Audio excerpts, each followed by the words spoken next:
When we watch beautiful period dramas, we often long to be transported back to that era. Lavish balls, wealthy lords, impeccable manners. But are you ready to learn the shocking truth about the most paradoxical, tragic, and truly lonely profession of the 19th century? This grim truth lies hidden deep behind the glittering facades of Old English estates. It was there, in the narrow corridors between the luxurious drawing rooms and the cramped servants' quarters, that a woman lived whose position literally shattered all the rules of the strict class hierarchy of the Victorian era. Just think about the absurdity of it. She wore austere yet expensive dresses, spoke French flawlessly, played the piano magnificently, and possessed impeccable manners. Yet she wasn't even allowed to speak at the dinner table. The wealthy owners of the house never considered her their equal and looked down on her, while the ordinary servants openly hated and despised her for her aristocratic airs. She was a complete outsider to everyone, a ghost forever stuck between two worlds. Be sure to watch this video all the way to the very end, because today we're going to tear off the masks of England's high society. You'll learn how a brilliant education, which was supposed to be her ticket to a better life, actually turned a young woman into a powerless, invisible shadow in a massive mansion. And halfway through the video, I'll reveal one cruel unspoken taboo regarding personal life, a violation of which could have led to this woman being thrown out onto the street in disgrace, penniless. Pour yourself some tea, hit that like button in advance, and let's dive into the secrets of the English aristocracy.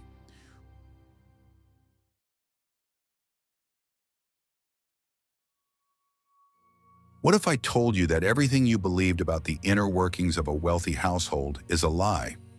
We're used to dividing the inhabitants of a Victorian mansion into two distinct categories, the masters and the servants.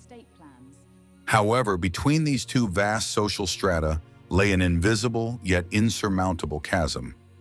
It was in this gray area that the governess found herself, a role that disrupted the strict order of English society. She came from a good family and possessed the manners of a lady, yet she was forced to sell her labor for money. This woman's position in the household was fraught with constant social contradictions and awkwardness. The estate owners never regarded her as an equal, despite her background and impeccable education. To them, she remained a hired hand, paid a salary for performing specific duties. At the same time, the ordinary cooks and maids also refused to accept her into their circle. The manual laborers considered her too haughty because of her soft hands and proper speech, despising her false nobility. Loneliness became the governess's constant and most faithful companion from the very first day of her stay at the estate. She spent her evenings exclusively in her room, having no right to go down to the parlor to join the hosts. Strict rules of etiquette categorically forbade her from going down to the kitchen to converse with the rest of the staff. She ate her meals in complete solitude at a small table in her cramped quarters on the top floor. Trays of cold food were brought to her by the junior maid, who often did so with obvious disdain. The governess's everyday attire served as yet another marker of her dual and humiliating status. She was required to wear exclusively dark, stain-resistant dresses made of inexpensive but durable fabrics. The use of bright ribbons, lace, or any other embellishments was considered bad form and strictly forbidden. Her appearance was meant to demonstrate exceptional modesty and a complete lack of any pretense of elegance. The lady of the house personally ensured that the hired servant did not look too attractive. The financial situation of such women always remained extremely precarious and caused constant anxiety about the future. The average salary was a meager sum, barely enough to purchase modest clothing and necessary books. Many governesses sent a significant portion of these meager earnings to their impoverished relatives. They had no opportunity to save money for unforeseen circumstances. Losing a job meant certain disaster and a rapid descent to the very bottom of Victorian society. Vacation or days off, as we understand them today, were virtually non-existent in their schedules. A governess was at her employer's disposal every single day, without the slightest exception or leniency. Leaving the estate was permitted only to accompany adult family members to church on Sundays. Independent walks were allowed extremely rarely, and only during strictly designated hours along the most deserted paths of the park. Any tardiness or violation of this strict schedule threatened immediate dismissal without a letter of recommendation. Letters from her few friends and relatives became this recluse's only connection to the outside world. However, even her personal correspondence was often subject to covert scrutiny by her suspicious employers. The estate owners wanted to be sure that their employee was not complaining about her living conditions. She had to postpone writing replies until late at night, conserving the stubs of cheap candles. These rare hours of nighttime wakefulness were the only time the woman could devote to herself. Such constant tension and balancing between two worlds quickly robbed these women of their youth. They developed stooped postures, sallow complexions, and perpetually wary, haunted expressions in their eyes at an early age. The illusion of prosperity created by the facade of a wealthy home concealed a real social tragedy. It would be very interesting to hear your perspective on such a rigid class division. What do you think about the fate of women caught between two social worlds? Please share your thoughts in the comments and be sure to subscribe to our channel.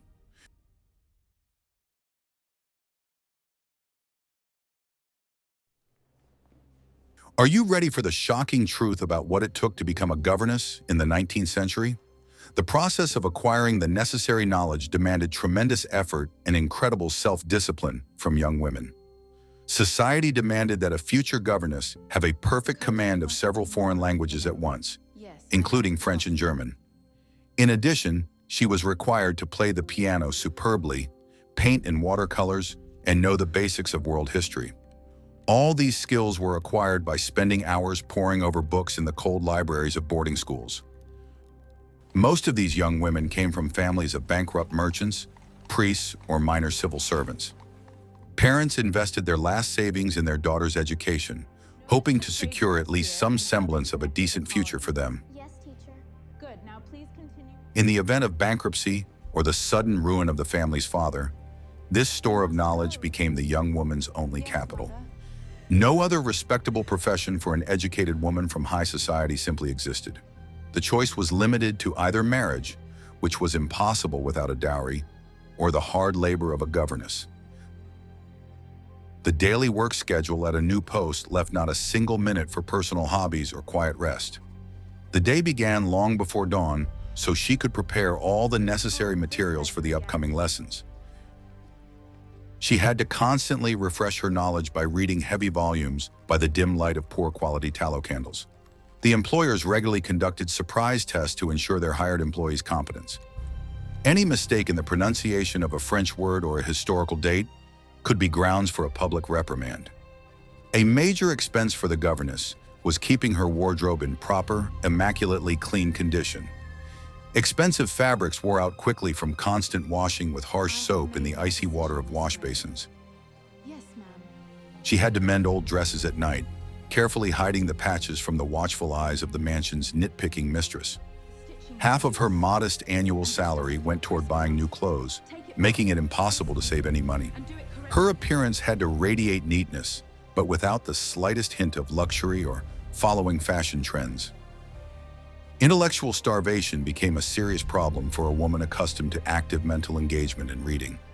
Access to the wealthy mistress's library on the first floor was almost always strictly off limits to her. She had to make do with old textbooks and the few books she had managed to bring with her in a trunk. There was absolutely no one with whom to discuss what she had read, as the host did not deem it necessary to engage in small talk with her. Isolation within the four walls of her own room slowly stifled any interest in new knowledge and discoveries. The governess's health was also under constant threat due to poor living conditions and meager food. Attic rooms in Victorian mansions were never known for good insulation or reliable protection against dampness. Constant drafts led to frequent colds, which had to be treated with the cheapest folk remedies. Calling a doctor was paid for out of the governess's own pocket, which dealt a serious blow to her finances. Getting sick was strictly forbidden, as a prolonged absence from work meant immediate dismissal. The employer's control extended even to the governess's religious life and moral conduct. She was required to strictly follow the dogmas of the Anglican Church and demonstrate exceptional piety. Attending Sunday service was a mandatory ritual, during which she was required to sit in the back pews. Any free-thinking remarks or reading of banned literature could cause a huge scandal. Reputation was this woman's only shield in the harsh world of Victorian England. Every letter of recommendation she earned was tantamount to a charter of protection for her continued survival. You'll see to it. Losing a good reference due to the slightest misstep meant permanently closing the door to respectable households. Women had to endure any whims of their employers just to obtain that coveted piece of paper with a seal. It was a life lived in a state of constant fear of the future and of the wrath of their high-ranking employers. Would you like to find out how these women coped with the total control and invisible chains of their situation in the next chapter?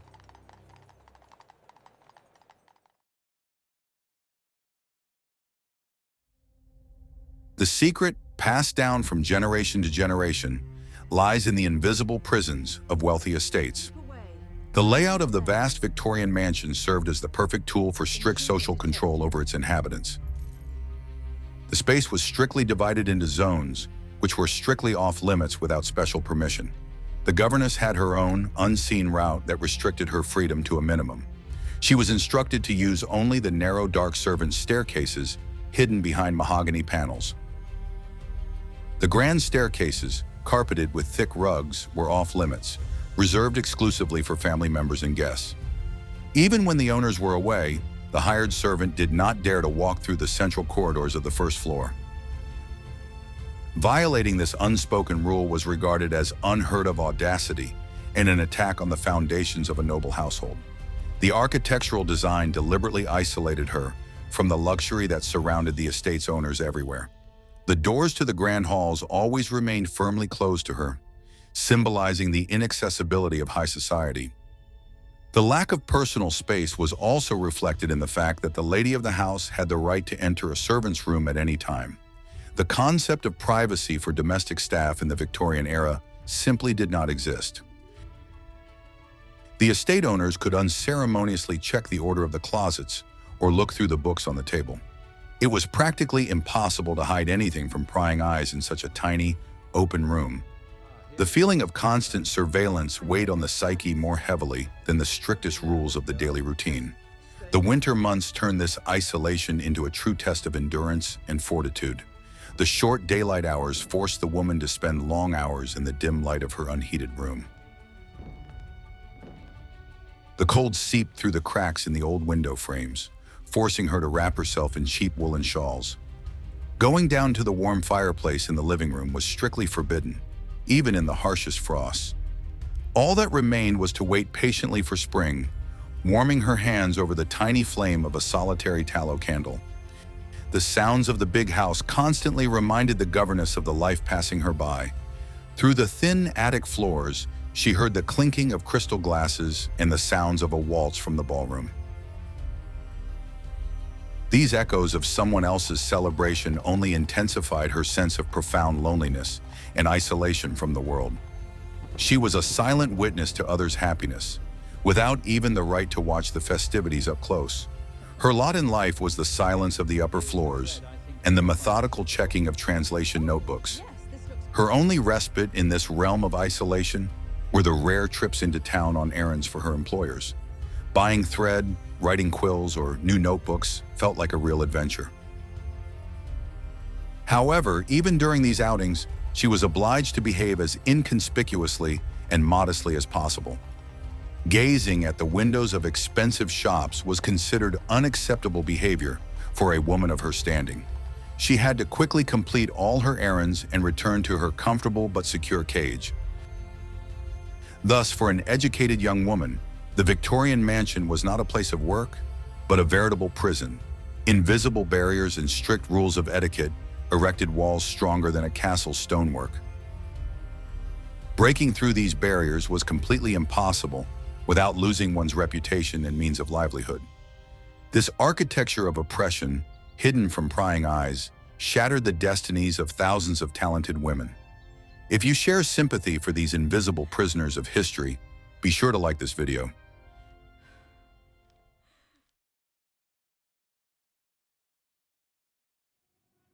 Guess what happened next when high society clashed with the servants in the corridors of power? The governess's relationship with the rest of the household staff was filled with mutual distrust and hidden hostility. To the maids, cooks, and footmen, she was an outsider, an incomprehensible element in the familiar framework of the estate. Her refined manners and proper speech provoked a quiet irritation among the simple folk from the rural hinterlands. They instinctively sensed her social superiority, even though she received the same salary. The butler, as the head of the entire household staff, treated this position with marked, cold contempt. He considered her presence a disruption of order, since she could not be commanded on the same level as the other maids. Demonstrating his authority in every way, he might deliberately delay giving her candles or clean linens. Complaining to the owners about the butler's arbitrariness was absolutely useless and even quite dangerous for one's career. The owners of the house always sided with their trusted manager, unwilling to delve into internal staff conflicts. The cook also played her part in the daily power struggle within the vast mansion.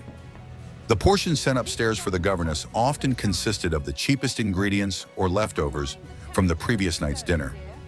The meat might be tough, the potatoes undercooked, and the tea brewed from used leaves from the master's table. She had to silently accept this dietary discrimination, as access to the kitchen was strictly forbidden.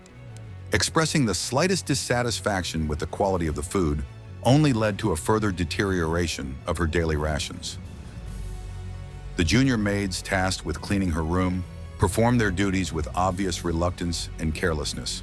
They might leave dust on the shelves or forget to change the water in the heavy porcelain wash basin. In their eyes, a woman who earned her own living did not deserve respectful treatment or attentive service. The governess often had to tidy up her tiny quarters herself, secretly wiping away dust with the hem of an old dress. She kept this a secret from her employers so as not to provoke accusations that she was unable to keep the servants in line. The lack of solidarity among the hired staff played into the hands of the owners of wealthy estates. The servants' disunity ruled out the possibility of collective complaints about the conditions of their grueling, long working hours. The governess, caught between two warring camps, served as the perfect lightning rod for others' discontent. Her presence diverted the servants' attention from more serious issues regarding wages or living conditions. The system of rigid social division worked flawlessly, maintaining perfect order on the estate. Nevertheless, brief moments of unexpected compassion sometimes occurred in this icy standoff. An elderly cook might secretly pass along a slice of fresh pie or a mug of hot meat broth on a frosty evening. Such rare displays of humanity helped the woman endure the most difficult moments of despair and anguish. They served as a reminder that even within the strict confines of Victorian morality, there was still room for simple compassion. However, these exceptions only reinforced the general rule of a rigid hierarchy and alienation. The years spent in such a tense atmosphere permanently altered the character and habits of this educated woman. She learned to hide her emotions, speak in a quiet voice, and move through the corridors completely silently. A shadow among the servants became her permanent role, one she was forced to play until the end of her days. Life in constant tension drained her of all vitality, leaving only a feeling of deep exhaustion. Would you like to find out how these women coped with personal tragedies and a complete lack of prospects in the next chapter?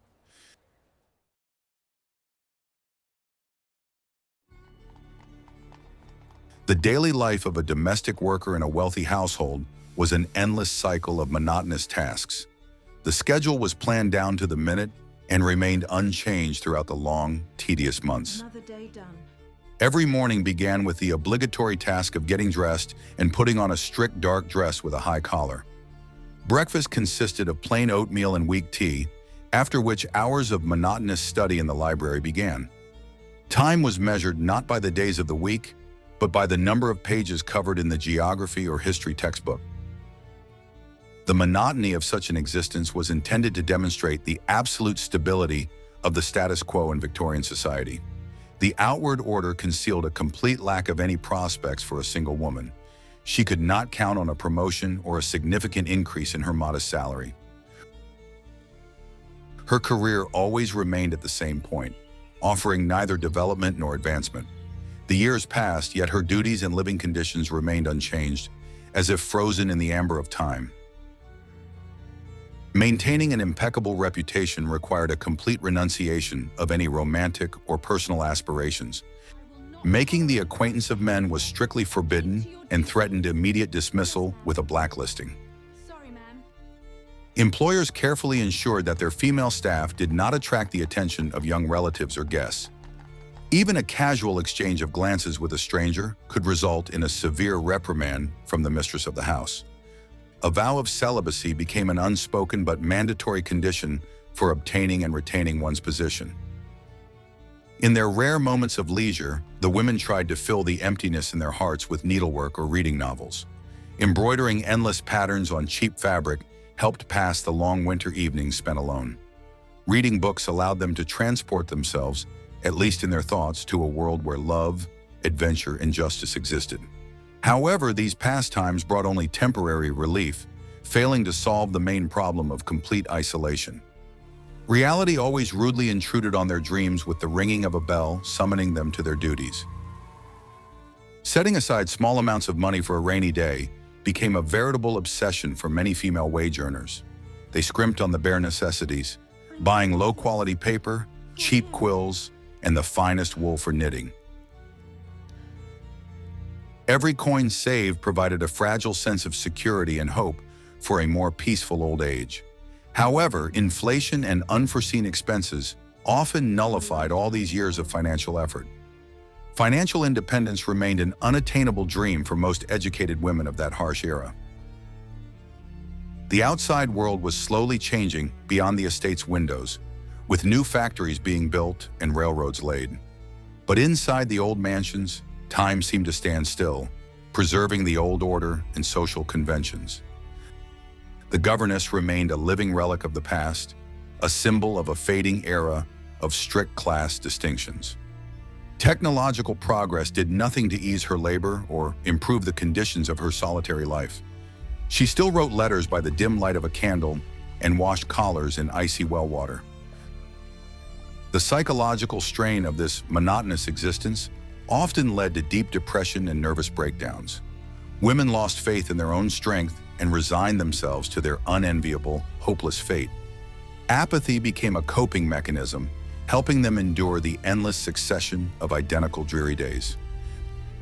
The lack of vivid experiences and new acquaintances narrowed their horizons to the size of a school textbook. Life turned into a long wait for the end, devoid of any meaning or genuine joy. The illusion of stability, so cherished by Victorian masters, came at the high price of shattered lives. Behind the facade of respectability lay thousands of personal tragedies of women deprived of the right to their own lives. Their labor and self-sacrifice were taken for granted and never properly appreciated. They were silent caryatids, upon whose fragile shoulders the ideal order of the English home rested. History rarely remembers their names, leaving them in the shadow of the era's majestic architectural monuments.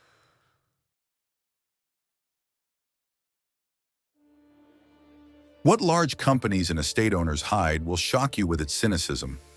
Old age was the most terrible sentence for a woman whose profession depended on energy and attractiveness. With age, eyesight inevitably deteriorated from constantly reading small print under poor artificial lighting. The back refused to maintain perfect posture after decades of sitting on hard, backless chairs. Employers began to notice these changes and increasingly expressed dissatisfaction with the decline in work quality. Victorian society was extremely harsh toward those who could no longer be of practical use. An elderly governess became a burden to a wealthy household, disrupting its ideal aesthetics with her fading appearance. There were simply no pension savings or government support programs for single women in those days. Charitable foundations were extremely few in number and could not help all elderly workers in need. Retirement most often meant a direct trip to a workhouse with its harsh prison-like conditions. Looking for a new job in middle age became a completely hopeless and humiliating endeavor. Newspaper ads explicitly stated that employers were seeking only young and energetic candidates. No one in a world of strict standards was interested in an older woman's experience or encyclopedic knowledge. Interviews ended in rejection as soon as the employer noticed the applicant's gray strands of hair or stooped posture. The doors of respectable homes closed forever to those who had devoted their entire youth to other people's families. Left without work or a means of support, many women were forced to rent the cheapest rooms in the slums. They tried to earn a living by giving private music lessons or doing translations, but this income was pitifully small. Competition in the market for cheap labor was fierce, and finding regular clients was practically impossible. They had to take on any low-paying work, such as sewing at home or mending other people's laundry. Gradually, they sank to the very bottom of society, blending into the faceless mass of London's poor. Illness in old age became an unaffordable luxury for these lonely, forgotten women.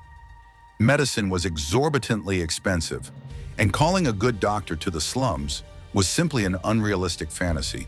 They treated themselves with old folk remedies, quietly fading away in their damp, cold rented rooms. Often, the only person who offered them support at the end of their lives was a similarly destitute neighbor on the same floor. They vanished forever into complete oblivion, leaving behind not even a modest memorial plaque with their first and last names. Relatives to whom they had sent part of their meager wages for years rarely came to their aid. The families themselves were barely making ends meet and did not want to take on the burden of an elderly worker. Old friends and acquaintances from the boarding school had long since moved away or vanished from sight, severing the last threads of connection. The loneliness that had been their constant companion throughout life took on an absolute and all-encompassing character in old age. They were left alone with their poverty, their memories, and the bitter realization of a life lived in vain. Some former employers would occasionally send small monetary handouts for Christmas or Easter. These sums were meager and were perceived more as charity, underscoring the recipient's pitiful situation. Upper-class philanthropy was often ostentatious and did not address the systemic issues of poverty. Wealthy ladies cleared their consciences with donations without giving a thought to the real suffering of those who worked for them. The system of exploiting others' labor was designed to squeeze the maximum out of a person and then cast them out onto the street. The story of these women serves as a grim reminder of how society treats its most vulnerable members. Their brilliant education and impeccable manners could not protect them from the harsh reality of aging. They became victims of a social system that valued a person only as long as they were useful. This unjust ending was the inevitable outcome of a life spent in the shadow of others' prosperity. Are you ready to learn exactly how the daily lives of these invisible workers were organized in the next chapter?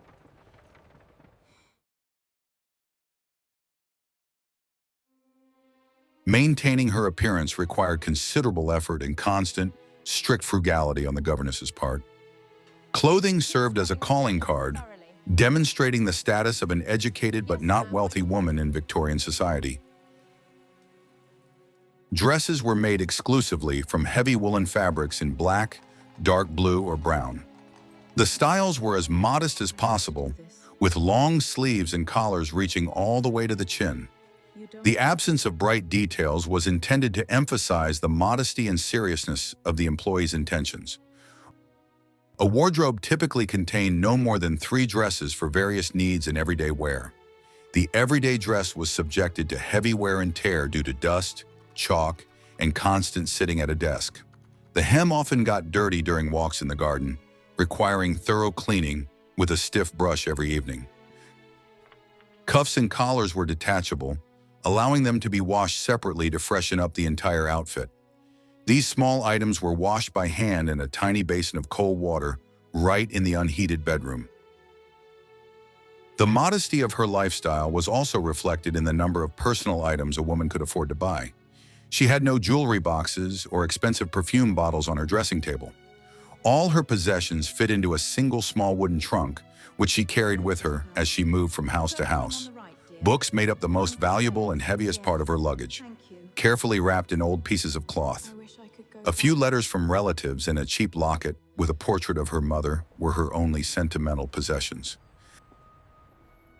The lighting in the room was extremely poor, which made working and reading in the evenings very difficult.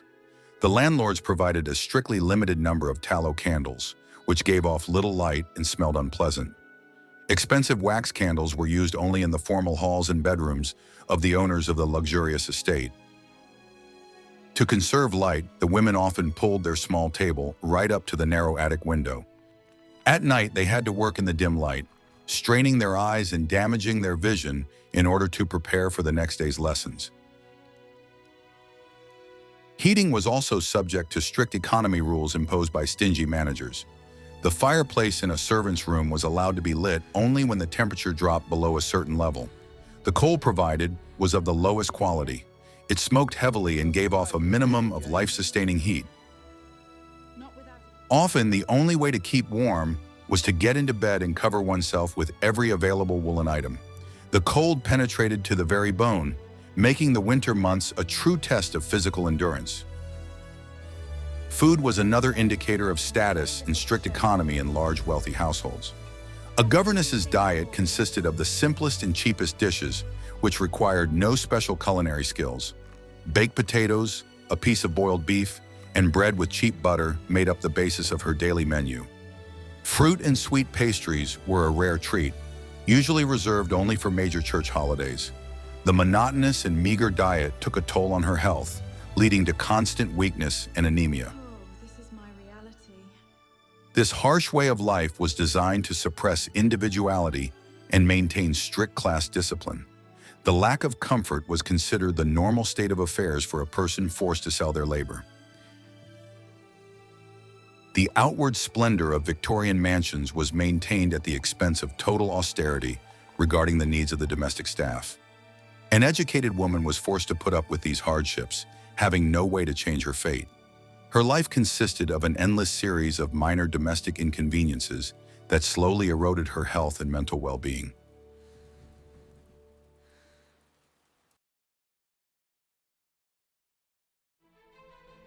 The governess's psychological state was subjected to the most severe trials throughout her professional career. Being constantly under the supervision of nitpicking employers created an atmosphere of unbearable internal tension. She had to constantly monitor every word she uttered so as not to provoke her employer's displeasure.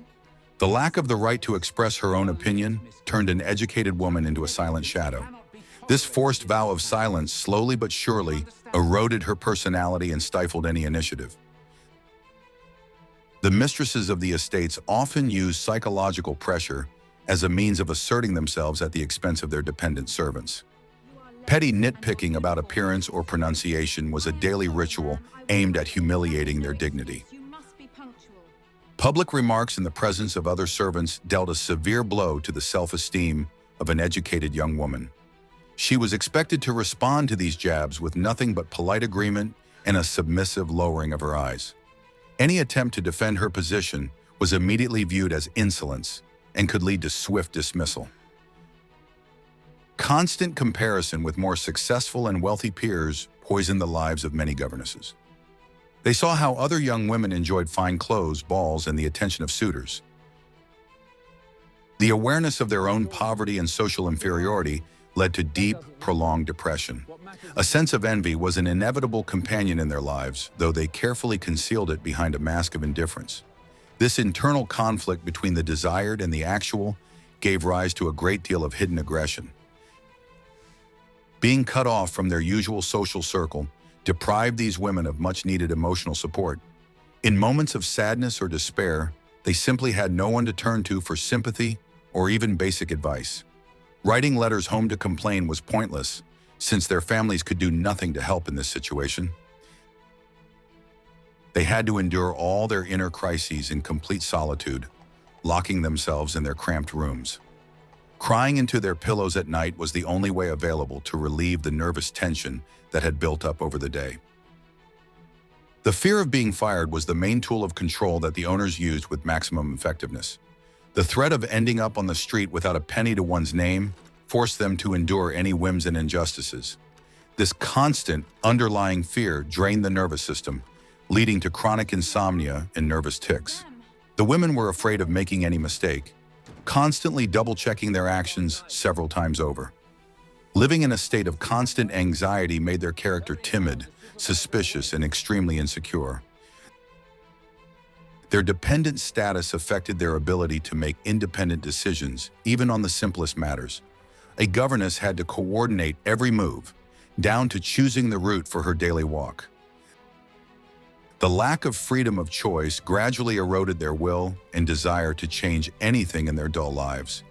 They grew accustomed to going with the flow, obeying the strict rules and orders of their superiors. Such passivity became second nature to them, deeply ingrained in their psychology and behavior. Society's attitude toward a working intellectual woman was rife with stereotypes and hidden condescension. She was perceived as a failure who had been unable to find a husband and establish a personal life. She won't last the night. This social stigma followed her everywhere, making her feel like a second-class citizen. The literature of the time often portrayed such women as dry, boring, and unattractive individuals. This cultural backdrop only intensified their feelings of inferiority and deep disappointment. The situation was further complicated by the fact that many of them came from families that had once been wealthy but had since fallen into ruin. Memories of a better life stood in stark contrast to the harsh reality of their current destitute circumstances. The transition from the status of a young lady to that of a servant was an incredibly painful and traumatic process. They had to swallow their pride and learn to serve those whom they might previously have considered their equals. This social degradation left deep scars on their souls that never healed for the rest of their lives. The psychological pressure was invisible, yet the most destructive factor in the profession of a hired governess. It left no bruises on the body, but crippled the soul, turning young, hopeful girls into weary women. The price for a piece of bread and a roof over one's head was measured in lost self-respect and a broken will. The English mansion became a place where the talents and ambitions of an entire generation of educated ladies were ground down. Only a few, possessing incredible strength of character, managed to escape this psychological labyrinth.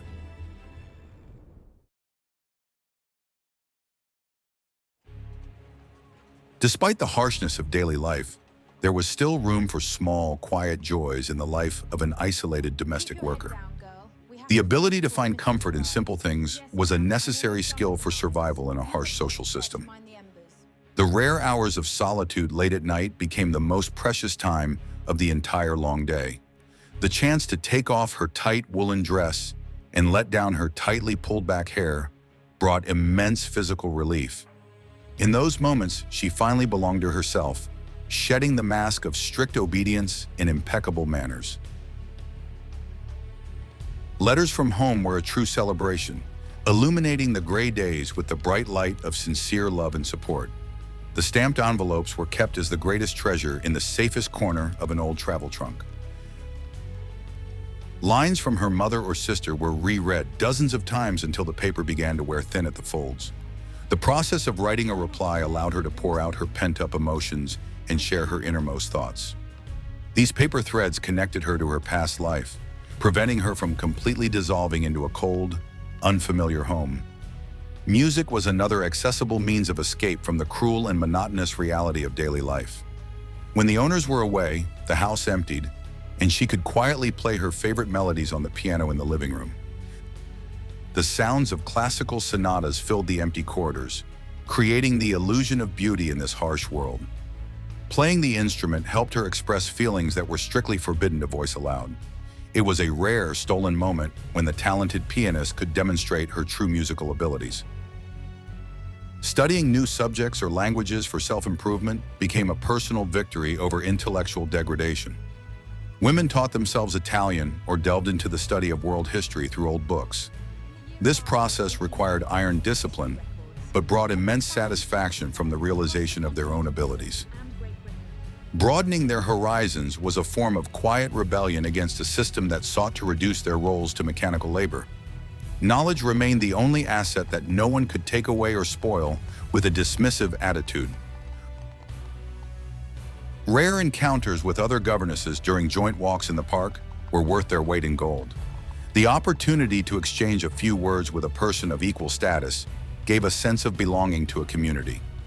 Discussing books they had read or new teaching methods replaced the missing small talk and gossip. These brief conversations were islands of normal human interaction in an ocean of cold alienation. They helped her not to forget the sound of her own voice in a normal, relaxed conversation between equals. All these tiny joys were a necessary survival mechanism for the fragile human psyche. They allowed them to maintain their dignity and not break under the weight of endless rules and social conventions. The ability to find light in the darkest corners of the Victorian mansion was these women's greatest talent. Without these small outlets, existence would have turned into an unbearable, slow torture with no hope of an end. These sparks of happiness were the few things that made their lives resemble life rather than a mechanical existence.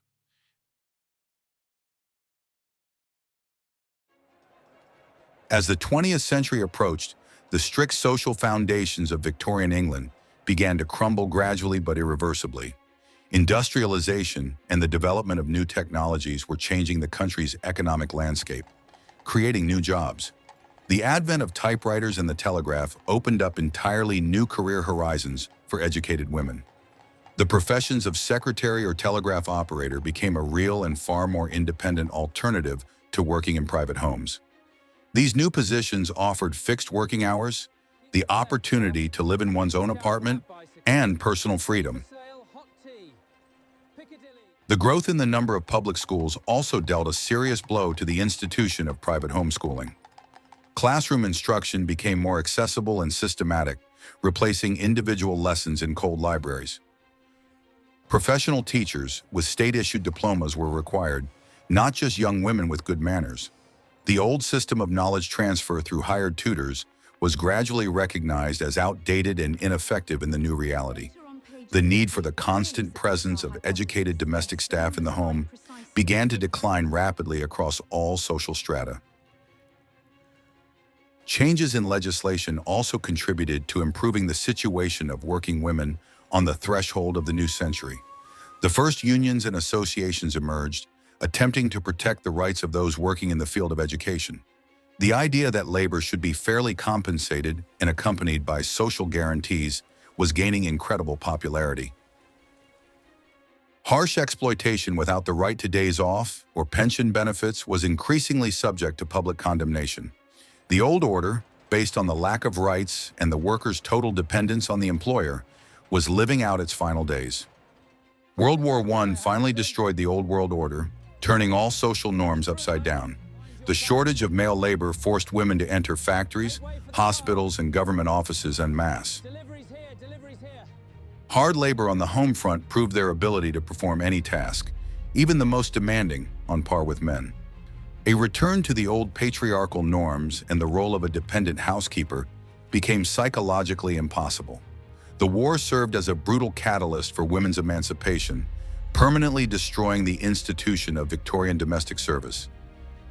The architecture of the vast mansions also changed.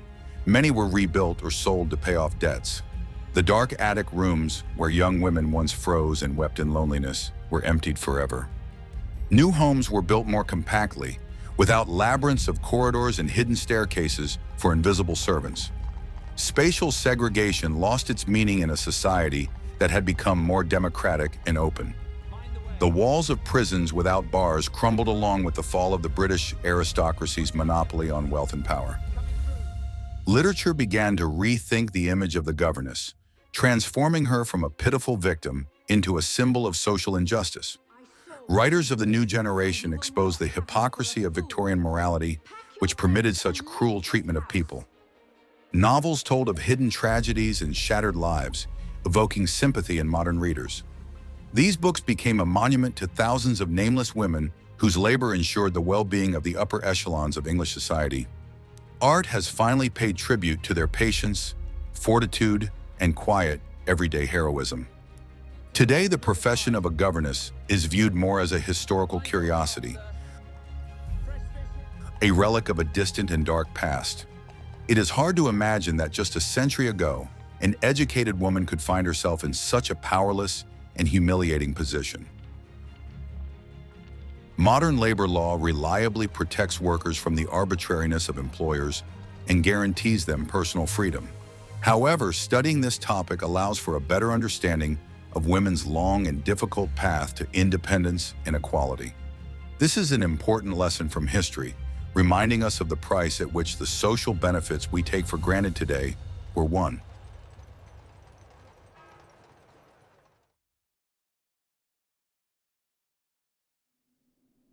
The era of Victorian mansions is a thing of the past, leaving behind only dusty archives and old portraits. Along with it, the figure of the stern woman in a black dress, gliding silently through the dark grand hallways, has vanished.